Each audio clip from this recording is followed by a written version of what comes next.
Nation map. The question is, will our advanced picks and bans look any different? Looks like we're actually potentially seeing a Magneto Protect here straight away from Yoinkada. That's going to be a great asset for someone like Snaze or potentially for Blacks.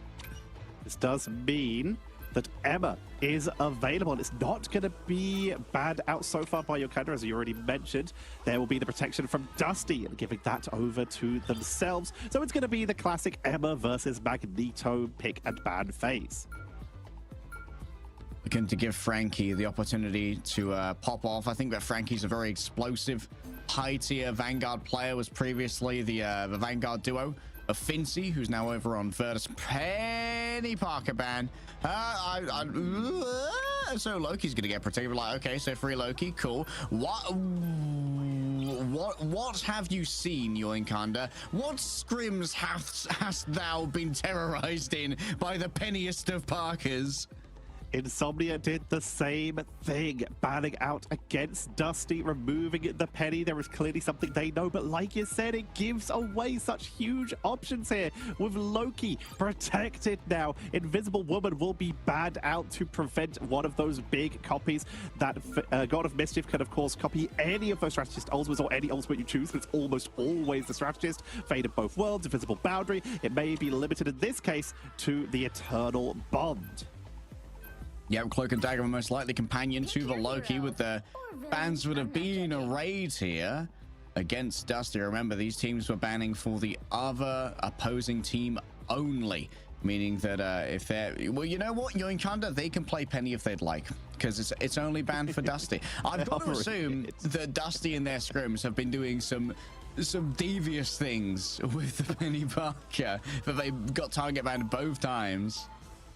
I think you may be right. It is at least going to be hovered. This also does technically mean, if you ban the penny, that your opponents can't pre-armor up as effectively as you. You can roll in with the 50 armor thanks to that rocket penny team up. Your opponents are limited to the 25. It's a very minor feature in the grand scheme of things, but every little helps. It's the entire reason why these teams do drop the rocket battle rebirth beacon at the start of games. Good health economy starts in the spawn room, Tetcher. Good practices start at home. Burning T'Challa will be where we really cut our teeth for this one. And there it is. Blackso coming out with the Penny Parker for the extra armor. The good economy. You love to see it. Heading into our eco round. Gonna roll a few deagles, you know? That's a Squirrel Girl that's made it out of spawn, speed boosted by the Jeff, as Dusty have decided it's time to just maximize damage output. They're not going for someone who can just burst backliners like that Psylocke of Etsu. They're not going for a big high ground sieger like Mokamura, who's brought out the Human Torch. They have decided, well, it's just time to throw things and just see what happens. Yeah, no Ultron this time around.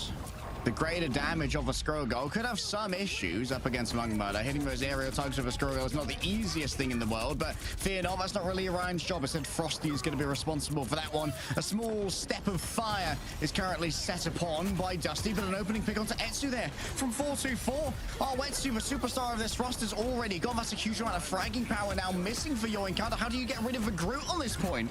Magneto just went into orbit here. Mokamura will get the counter pickup. Finally able to find Cloak and Dagger, making this a 1-for-1 so far. No one's been able to pick up this first point at this stage. Nice Squirrel Guard to try and freeze Magneto in place. This is a lot of focus onto Frankie, who has the Diamond Form and get out, giving at least some of the positioning over to the side of Yoinkada. With Blacks down, contesting this objective is getting more and more risky. Supernova already generated by Mokamura. We talked about how quickly he gains these ultimates, and when you're looking to players within the Fire Cyclones to heal them, that's when people start to fall through the gaps that were left elsewhere. Blacks with the Vibranium Energy Sword will pick up a couple of others, and Dusty, they are unable to convert on their 5 versus 6. Finally, the first point goes over to Yoinkada multiple minutes into the game, but they've been able to pick it up. But what you usually see here on this map is teams do try to contain in this little hallway, and that's going to be a lot harder when Orion, with this unexpected Squirrel Girl, is going to make it harder to stay in one spot, as you'll just be constantly being sieged by Acorns.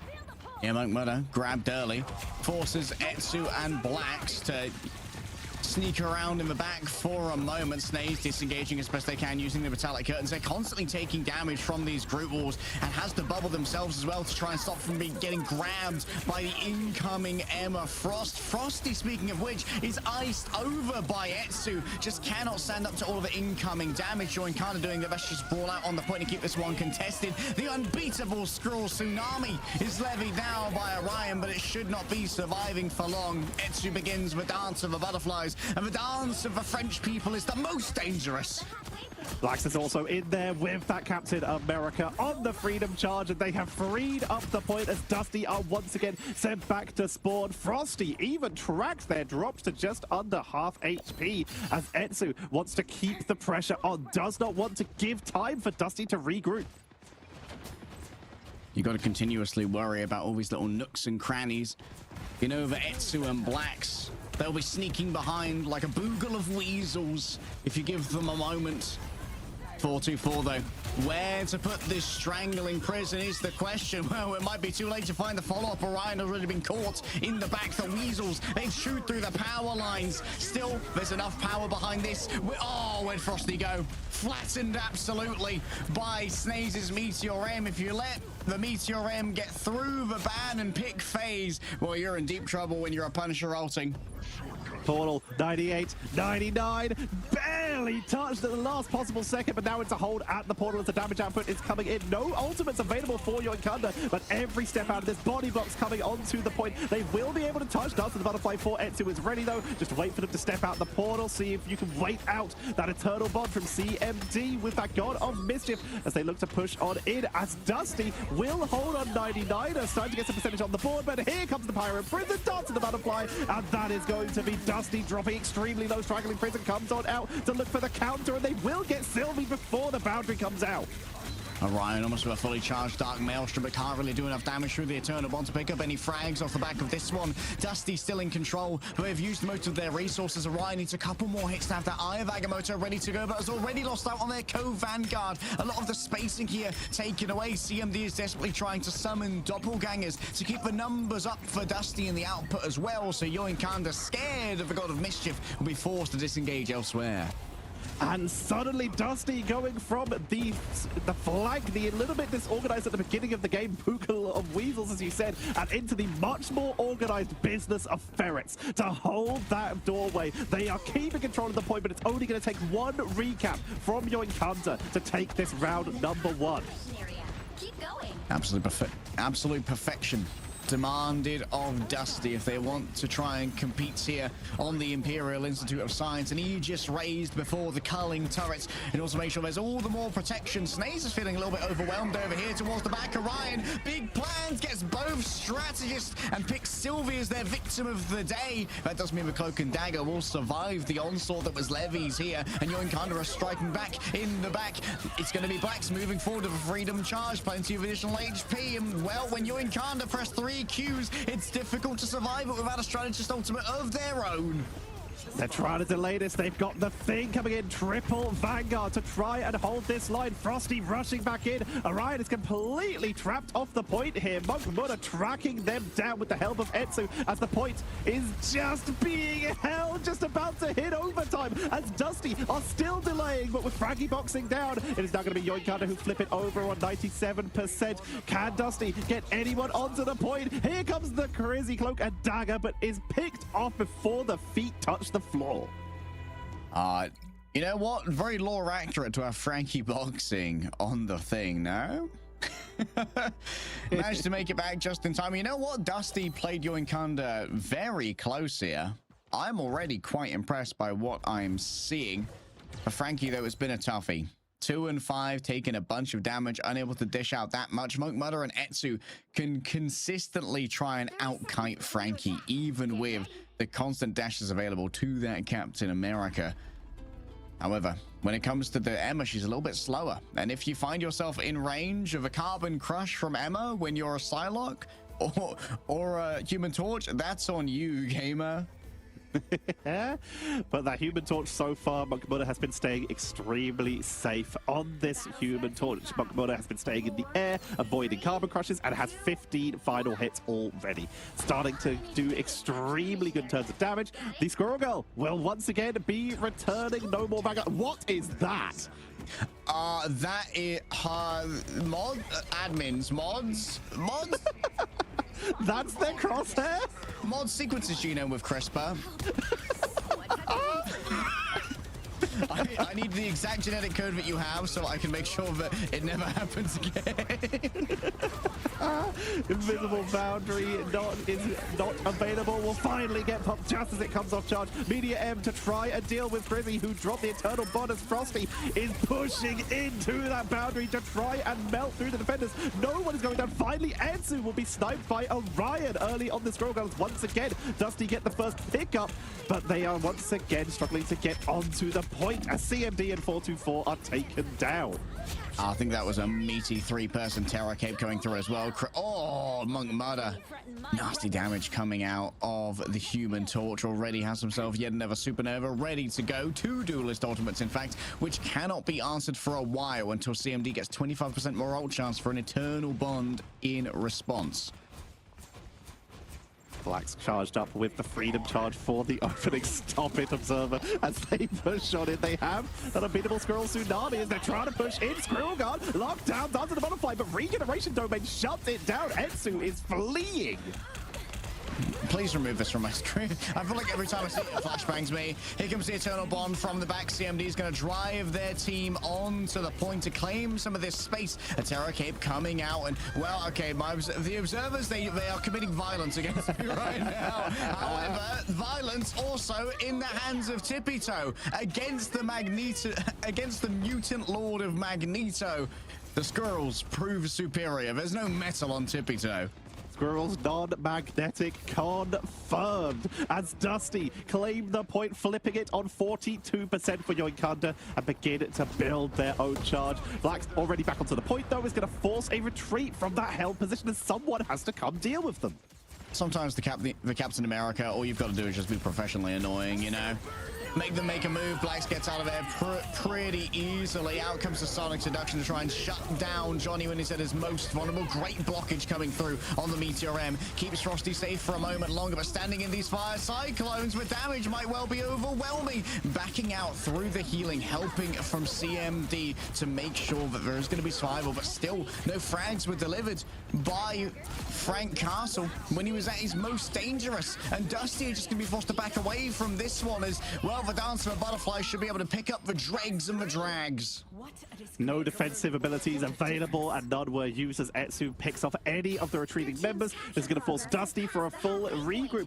Almost exactly right now, even on the board, but Yoinkada creeping ahead into the lead once again. Ultimate economy-wise, though, 56% is the highest they have for Meteor M compared to Dusty, who have 85% on the God of Mischief and are already charged on that unbeatable Squirrel Tsunami.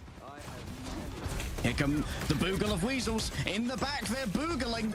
And maybe looking to Google a Cape Roots for now. Etsu instead going to move on to Frankie Boxing. All of the pressure going the way of the M of a damage reduction of a diamond form. It's just about enough to grip onto life for a moment longer. And once more, the Eternal Bond drives Dusty forward onto a point where they need to convert on the damage done already. Etsu's just playing around the margins, playing at the back. An unbeatable Squirrel Tsunami threatens to overwhelm Snays. They're just some mammals, but they're so difficult to deal with. A nice cloak moving away, becoming incorporeal for a second to avoid the Meteor M.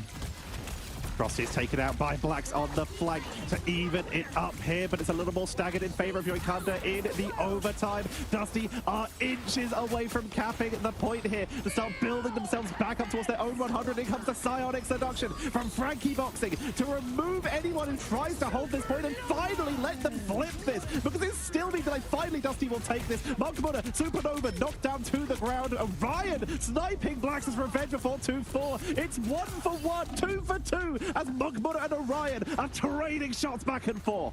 3K for Orion. Hold up, is it the Squo over here? The Squirrel Girl of all time? 424's going back with the emergency portal, but I don't think it's going to be entirely necessary. So instead, it's just going to put their Punisher in prime position to set up a culling turret for later.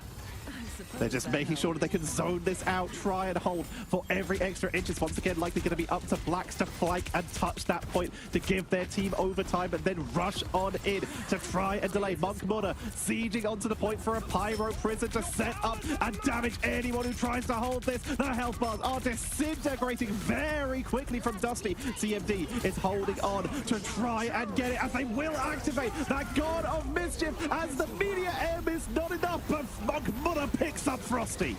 Oh, the opening pick. It's so difficult to deal with. Squote down, I'm afraid. Blacks kicked into a wall, but using that freedom charge was more than enough HP to go around. Etsu's damage when it comes to the dance of butterflies is shared out amongst Dusty, so no one falls in the midst of all of this. Orion's coming back with an unbeatable scroll Tsunami. Monk Muna makes a fiery landing, a hot drop, some might say, into the midst of Dusty and makes his presence known. Finally gets grabbed up here by Frankie Boxing. Do not show me that crosshair right now. I'm casting. Yoinkada are managing to grab it, and that is going to be the intergalactic spaceport claimed for a 2-0 with two incredibly close rounds, Tetcher.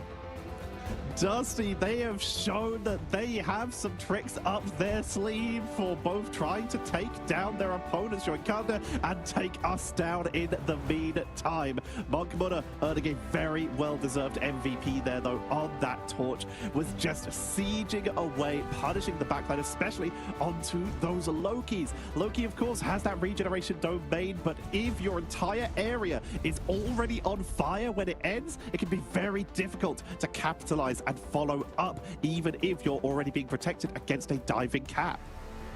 Oh, a rough game for Frosty. 10 and 12, just so much damage taken. When you've got the cap and the Psylocke gunning for you, survivability is just such an issue for a big hitbox like the Punisher, even with the plus 25 HP that he got from becoming a team-up anchor. He's still such a wide boy, you know. Bro was built in the wrong aspect ratio. He's in widescreen.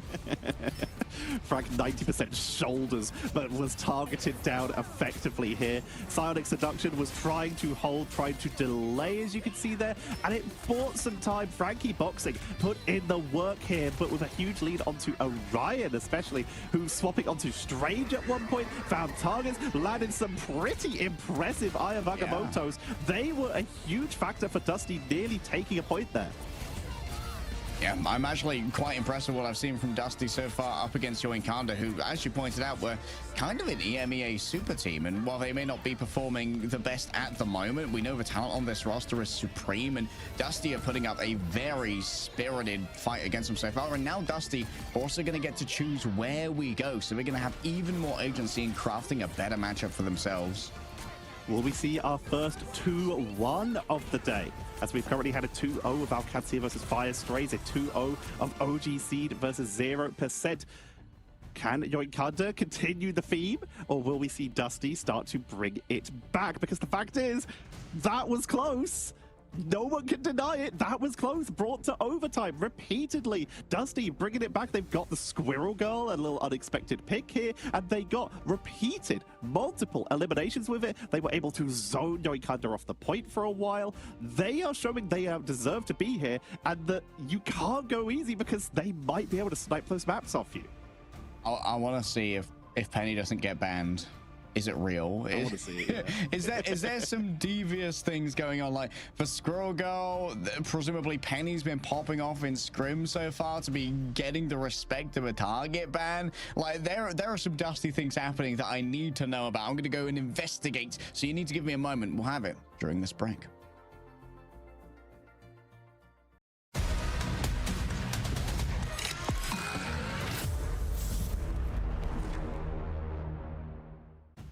I got some top big brains on it, and they said that Orion's crosshair is beyond current scientific levels, so bro's playing on a different level, and unfortunately the level they're currently sitting on is near relegation. 0-1 against Yoinkada here, but Dusty putting up a spirited fight here in our lower bracket. They nearly took the map. They got so close to being able to bring this back, and now they get their own map choice. They get to choose whether they are going to be on attack or defense. This is their opportunity to try and turn this round. Yeah, choosing the map can be super important, especially when you want to play something like Penny and Squirrel Girl. Like maybe you play Symbolic Surface here, Like, I feel like Symbiotic Surface on A is just an absolutely brutal place to play into a Squirrel Girl.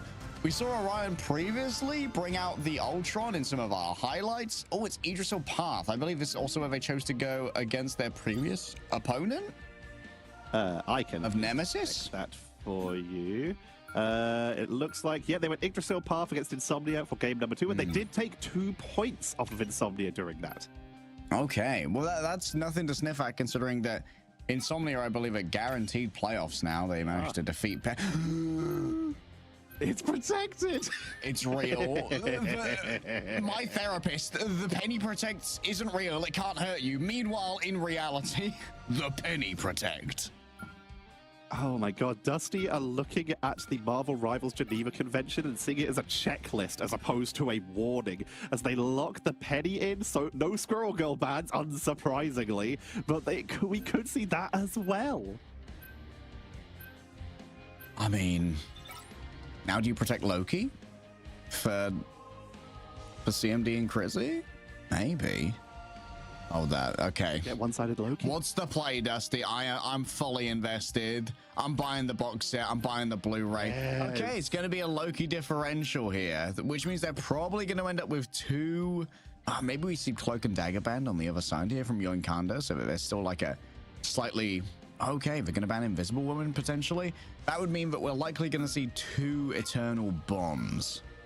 Potentially, most likely, considering the amount of strategists that are already taken out. There is a very small world where they could be going for a Rocket Raccoon with this Loki for double Cosmic Yard amplifiers to protect and also buff up that Penny with the team up ability here. And look at that, Dusty. They're also going to go for a bit of a target ban here to take out the Human Torch. Would not be surprising. I thought that maybe they'd go down the like ban Cloak and Dagger route and try and make the weird strategist comms happen. The Wolverine Protect here. It's just the cope answer to Penny being just flashbanged by Penathan Parker herself. It's back. The Squirrel Girl is back. This looks like a nightmare, honestly. Like, just walking into this, looking at it is making me stressed. Walking into this was gonna be incredibly difficult. They're going... Blacks is also hovering Penny, but I think that's more for armor. Monkamoto realizing, yeah, okay, I might as well just go into the sky so I don't have to deal with this and just try and avoid the Squirrel Girl shots. True. The other option, of course, would be to go to Iron Man. Iron Man gets great angles onto a Penny Nest just by virtue of flight. Turns out the Y-axis can be somewhat overpowered in hero shooters. We'll have to see if that's actually going to be what is delivered here by Yoinkada, who, I'm just going to say, probably haven't scrimmed against a bunch of Penny Squirrel Girl teams. I mean, who else does this? We have a couple Penny players, of course. We have, like, non-OTPs who almost qualified. They have Cringe Alarm. True. But are you scrimming against that? And do they run Squirrel Girl? This is such a unique situation to find yourself in. All right, remember that Groot does have Texia, can instantly destroy those nests by placing a wall under them, and they essentially get treated as a destructive environment in that case and just get instantly evaporated. So maybe Blacks can make their way around this. Of course, you got to worry about that hard stun for about a second, coming out every 4 seconds. It's a crazy uptime. That's Penny's main value, as well as being able to deny these close range gankers. And there it is, the expected Iron Man as well, who's going to get some great angles, and Frosty demands the attention, causing them to turn around.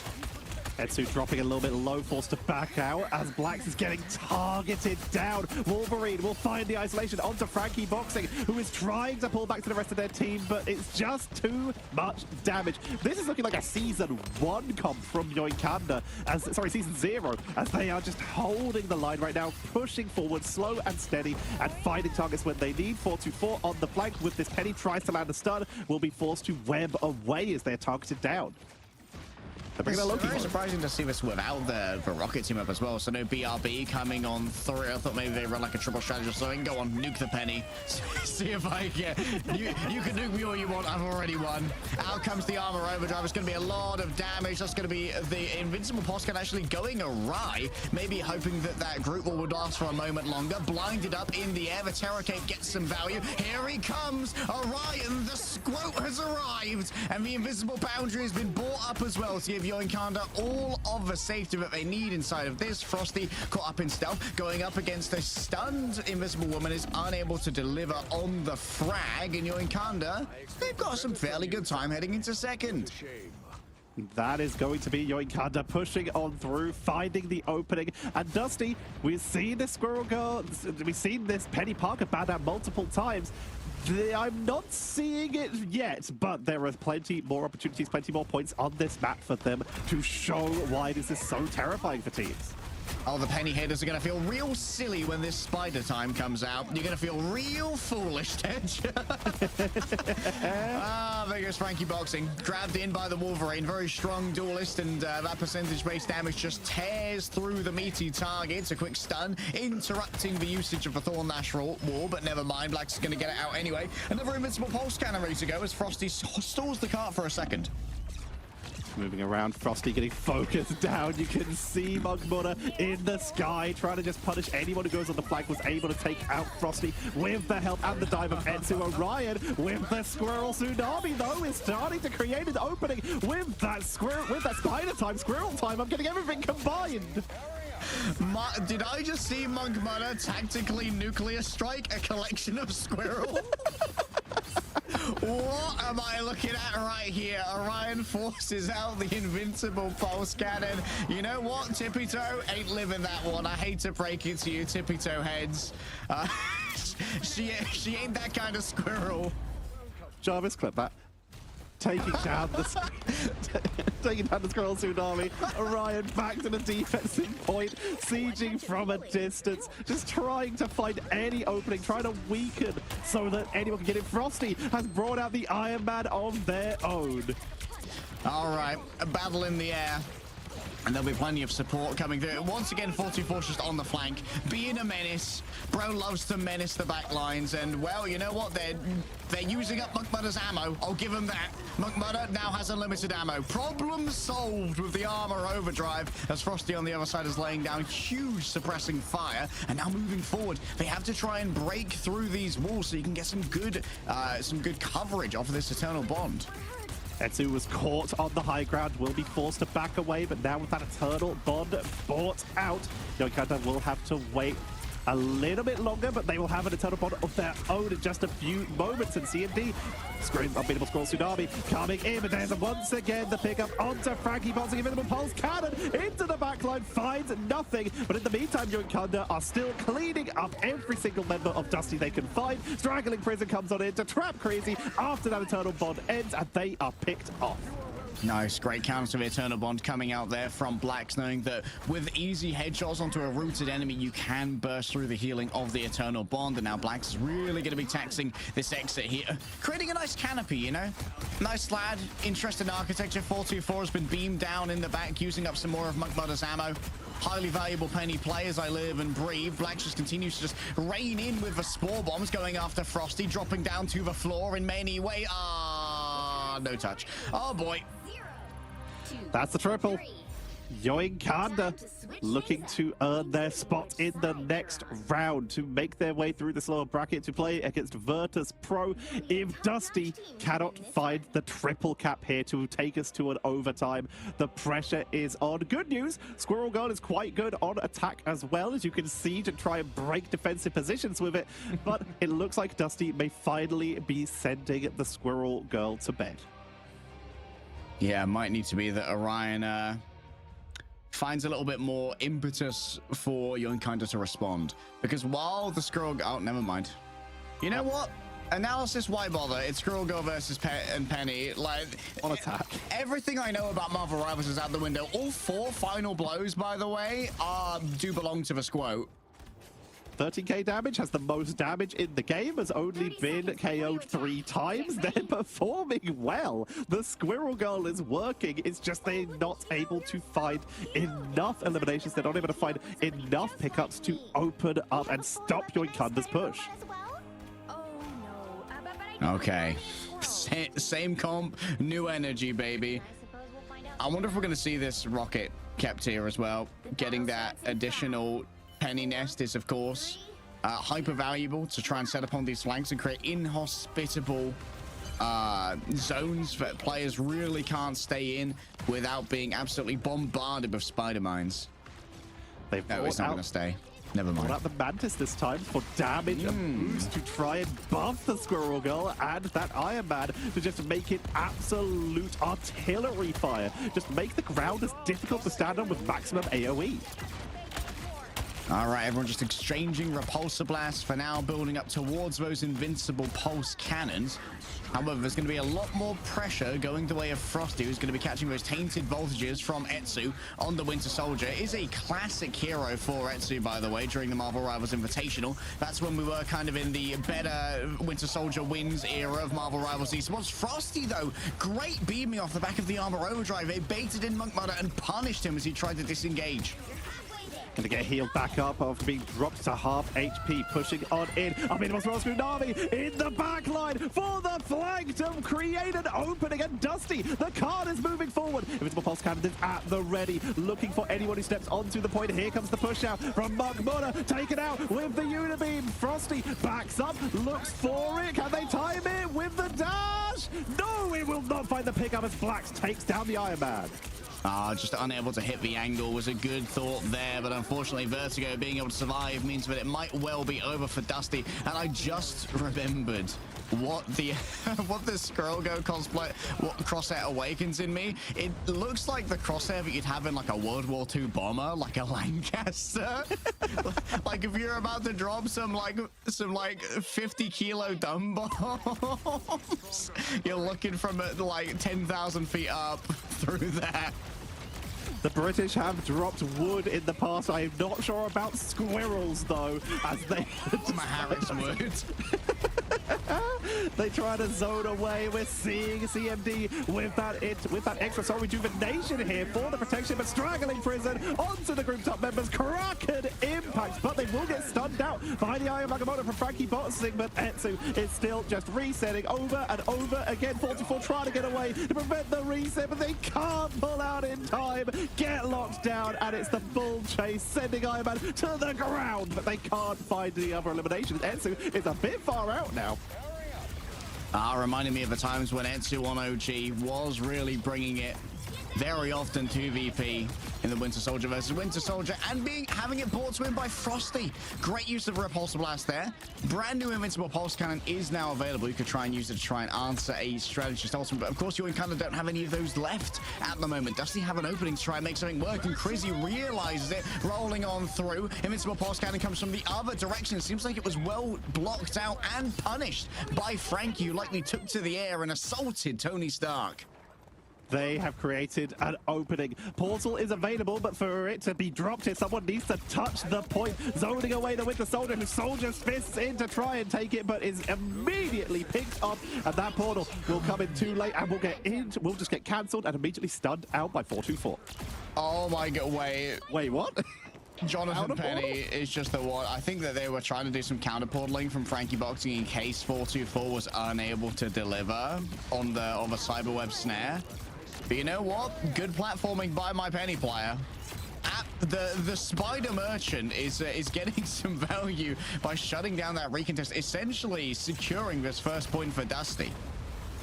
And Dusty continued to push on in with 2 minutes and 42 remaining. The Penny is flanking in the back line, causing problems as Frosty tries to duel into Monkamura. Etsu is taken out by Orion from downtown, sieging in from the distance. Media M to try and zone them out. There was Yoinkada realized there's a Penny in the back line that just runs so far towards the enemy team's base that it can't reach.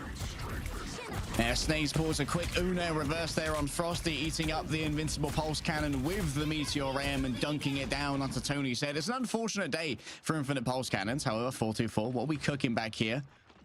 It's a single weasel, not a boogle, but it's a weasel nevertheless. Tetcher in the back. Dusty have 5 ultimates to try and break through this one. They do not have a Mantis. CMD already coming through with the God of Mischief copy is going to be able to use their own Soul Resurgence, but it's almost over already, and there's no forward progress to be seen here for Dusty.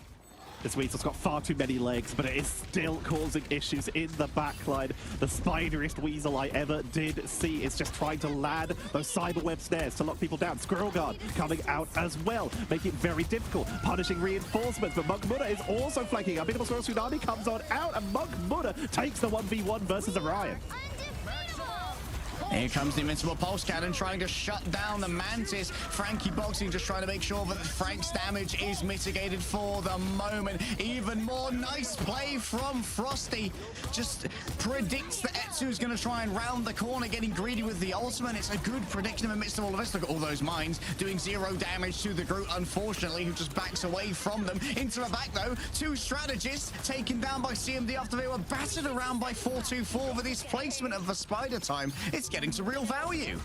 The flanking Penny sets up a complete lockdown on the approach. They would have to take the full wraparound here as Yoinkada forced to regroup. The pickup from Frosty. 424 cutting off any retreats. Goodbye, Vertigo. They drop the Eternal Bonds into the mines. Exactly what you want to see as a Penny player. And Dusty, they're doing it, Leg Day. They're heading towards point 3. I'd like to submit my formal apology in writing to 424. I didn't realize you were the Pote. That's my bad. Game of new ball like that. An attempted cyberweb snare there onto the Iron Man. It's going to miss, so 424 is going to have to flee away, but not before doing a little bit more trolling on Blacks in the midst of all of this. Frankie Boxing isolated by the Thorn Lash walls, but plenty of healing should be able to come on through from the Cloak and Dagger in the aftermath as Frosty builds up a plan for their next ult. Etsu has abandoned the Punisher back onto the Psylocke to try and snipe this Squirrel Girl. Already taking them down once as Dusty forced to regroup, forced to back away. Frosty dropped low and punishing the Penny, who is still on the flank. Everybody gangster till we see Penny on their flank. That much is for certain. Wrapping around the back, 424 claiming some new territory is going to start moving these little spider mines around, and out come a couple of stuns here and there. The Unbeatable Squirrel Tsunami, all CMD at the end of their tether, at the end of the bond, gets caught by the nuclear blast, the Invincible Pulse Cannon from Monk Muda. But most of Yoinkada have been overwhelmed. This Squirrel Girl, she's doing so much. She's hitting him with a knuckle. Frankie, Frankie's just settling the portal. Does not care about the. This match is not reality. Whatever 14,601 things Doctor Strange looked into, he did not see this. They've portaled them in. They've set the trap. Finally, Venom is able to break the containment. They're fighting Monk Muda on the flank to prevent any Invincible Pulse Cans, but it's not even charged yet. They're dropping low. It's Spider time, but is it Dusty time? They're centimeters away, Leg Day. As 44 is trying to cut off the reinforcements, but we're already going to see CMD and Frosty getting taken down. They've got 6 seconds left. Frankie Boxing is on the point, so we can't portal them back in. I'm Monk Muda to try and buy the extra time, but they are taken down. It's 424 on the penny for Dusty's tournament life. They are taken down. The reinforcements aren't there. It is GG as Yoinkada keep the sacred timeline and will take the map in a 3-2. Having to cull the divergent branch where Paddy was getting value. Typically, the last hurrah was Sylvie falling to a bunch of spider mines. Well, Dusty, their tournament run might be over, but we can't say that it wasn't an entertaining last hurrah. What an at the Skalds will sing of this day as the Icelandic team who played the Penny and the Squirrel Girl kind of almost took Yoinkada to their limit. 7 final hits on the penny, 14k damage, which is almost as much as Etsu. 31k damage on the Squirrel Girl. It's 8k more than the Iron Man. It did so much. Etsu also showing off their hero pool that game, rotating between at least 3, maybe 4 heroes. So question is, who on Yoinkada inherits Orion's crosshair now? I've got to assume it works like a parasite, and the only reason it would work that way. When you eat Orion, you unfortunately inherit the crosshair, and you have to play with the bomber scope. Well, they may not have moved on in the bracket, but Dusty will certainly be coming away with the attention of the Marvel Rivals community and a significant, I would argue, boost in fans for the performance in this match. What creative and, quite frankly, effective play, but Yoinkada were just too much to overcome here. They move on, and they have their toughest matchup coming against Virtus Pro to make their way into the playoffs. But wow, People's Scroll Tsunami trying to, you can see them, they were trying to bounce the acorns off the door frame to try and take out Monkmuna in that 1v1. That brings us to two teams that were so close to Ignite Superstardom that were big penny merchants. We had Cringe Alarm on no TPs you brought up early, and of course 424 on this roster. Maybe the time of penny is nearly here. One more team up, Tetra, just one more team up, just one more team up, bro, and then penny. It's penny hours, baby. We've been seeing a couple teams bring out the penny for containments. This is the first time we have seen a flank penny coming in for 4-2-4, getting onto the backline, causing a damage output, and we can see it perfectly on that point B push. Their team got zoned out. Penny was in the backline, landing stuns and punishing anyone who came for the reinforcement. And then the second their team got momentum, it was spider time. Oh, you want to retreat against our advancing Squirrel Tsunami? Surprise, there's mines. Surprise, there's a Bardic Spider there. Surprise, you're in the air now because Penny is knocking you up. It was quite the fiesta. That's a word for it, yeah. But credit to Yoinkada, they stayed true to their game plan. They played some salt of the earth, blue collar 9-to-5 Marvel Rivals, and in the end, the old reliable managed to win out over Dusty's avant-garde approach to professional play. I love that description. Well, we'll have to see if Yoinkada do pick up the surprise Squirrel Girl tech, or perhaps the surprise Squirrel Girl crosshair to improve their play. We'll be trying to get an interview with someone from Yoinkada in just a moment, but we can talk about their upcoming match while we wait. It is against the surprise lower bracket arrival of Virtus Pro, who did go down to Rad in the upper bracket. Finding themselves down here is already difficult, but Yoinkada, they have a history against Virtus Pro. We're going to have a look at that bracket update. These teams have played against each other in the past in MRC, and now it will be time for Yoinkada to try and get revenge for that matchup. Yeah, winner of that matchup is going to make it to playoffs. There's a world where VP don't make it. The thing is, for Yoinkada, even going in potentially as the weaker team, they kind of have the cheat codes, because it seems like the triple strategist ban is a little bit of a weakness of Virtus Pro that could potentially be exploited by other teams. Obviously, we're going to spend the next week of scrims trying to find out their way around this triple strategist ban, whether that comes down to, I don't know, saving Luna first, or if they're just going to start working on some Ultron compositions. But for now, it seems like a weakness that can be exploited. They have time to practice, they have time to work it out. Both these teams have time to go away and study all of the games that have happened, even look at some of the other regions to see if there's something cooking over there, to work out what they can bring to try and claim these last spots. As we already said, we've already have our top 4 spots. These are the final spots in the playoffs. These are the spots where you are safe. You have to go into that new bracket and then, of course, try to compete for that mid-season title. But the first step is Virtus Pro. All right, let's get Blackso in here so that we can have a quick chat about how that match went down. Nice to see you, Blackso. Congratulations on the win. How are you feeling after that one? It was a bit of a weird end to the series.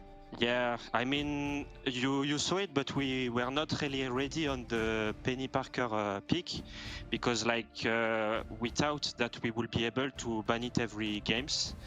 But at the second game, they saved it in first, so we were not ready, so that's all. But we were still confident, to be honest. So you were prepared going into, as you knew it was happening. Your plan was to ban it the entire time. Did you have any preparations to try and deal with it in the event that it could have, and in fact did, go through? No, like, to be honest, we had no plan. Like, we just wanted to ban Penny, and like, honestly, we don't really know these guys because we never see them scrim, or even in ranked, the only one that we see is Frankie Boxing. but we really like didn't know the others guys, so we were just prepared, and that's all. That's how it went. So you guys were focusing more on yourselves after the match against Pep. How did you guys change up how you're approaching some of these games after the match against Peps? What went wrong there? I mean, to be honest, it was close games, but it was really frustrating because, like, you know, it was one of these bad days. Like, we were just playing so bad, and there was legit nothing we could do. Like, I mean, of course you can play better, but when it's not your day, it's not your day, and you can do nothing about that. Like, it's frustrating, but it's part of the game, you know. It did end up being your day, though. You did end up taking the series in the 2-0. We talked about the penny, though. Let's talk about the squirrel. Was there any world where you were expecting that to come out? I mean, no, we didn't know, but I mean, I just saw a screenshot at the end of the second game of his crosshair, and it was actually really surprising. But we didn't know at all that he was playing Squirrel Girl, but it's not a huge hero right now in the meta. It's not good at all. So, you know, we don't really care about Squirrel Girl actually. You said that you guys were surprised to see the first Protect go through onto Penny, but when it comes to the new advanced tournament bans in general for yourself and Yoinkada, how are you guys feeling about the new ban system? Is it working out for you guys, or can it be a little bit of a weakness at the moment? No, I mean, we are kind of good with it because we actually have a coach, and he's really helping us right now with the new ban system, and he's really like cooking, you know, so we are really confident with him about the bans and the safe picks. So it's actually really nice to have a coach like him. You say you're going in with some confidence on the ban system, and you are going up in your next round against the current European champions, Virtus Pro. What are your thoughts heading into that match? I mean, like, my opinion personally is that I think they are still the best, to be honest. You know, it can happen to have a bad day. You know, it's been legit like 6 months that they are on the top. Like, of course, one day or another they would have lose, and it happened yesterday. But I really think that they will just come back stronger. Like, to be honest, I don't think it's going to be the start of the like downside of VP. You know, I really think they will just come back stronger and be at the top again. But honestly, I mean, personally, I'm confident because, you know, it gives some confidence to see that another team can beat them, you know. So, like, it opens the gate for the other team, actually. Like, now we know that they are beatable, you know. So we will play on that part and just hope that we will beat them. Nice. I want to know a little bit about the Black Law after the MRI. You were playing for Fnatic at the time. I believe you were a newer pickup for that roster. Ended up with a couple of the OG guys here on Yoinkada. How did you end up making the swap between these teams? Were you like approached by Etsu, or? I mean, after the last MRC, we placed top 8 with 0%, and so we played the Marvel Rivals Invitational with Fnatic. And like, the problem is that we were not happy with the top 8. Like, we wanted the top 3 at least, so everyone in the team was not happy. So what happened is that there was 3 persons that wanted to leave the team. And these 3 persons, it was me, Monk, and Sylvie. We kinda mixed with Etsu because he asked us, because, you know, like Enzo, Tanuki, Ken, and Alex left. So we joined Snaze and Etsu, and we find the last one, so Vertigo. And he's actually really, like, we couldn't have better, I think, in last pick right now. He's actually a really good dealer. Like, honestly, I really like how he plays and everything, and yeah, that's how it went. It was really, really good actually. And you mentioned your coach has been helping you with a lot of the draft. Do you want to give them a shout out here, as and also a bit of a call out for VP as they're coming up? And any words for your opponents in this match, Dusty?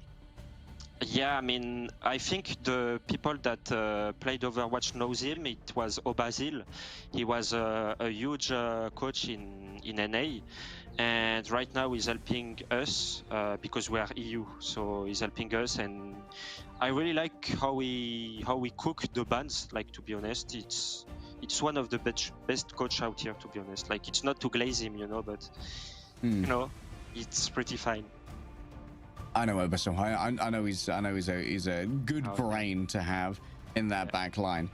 When it comes to good brains as well, you guys have got quite a bit of competitive gaming experience. Did you feel any pressure being in the lower bracket today against Dusty, or is it just another match? No, personally, and I think the other one in the team too were not. Like, I mean, of course, we were frustrated to know, like, we didn't want to be in the loser bracket this early, you know, like it was the first game and boom, you go in the loser bracket. So it's really frustrating, but you know, it's part of the game. Like, you just have to go on. You can't just fix what you did in the past, you know.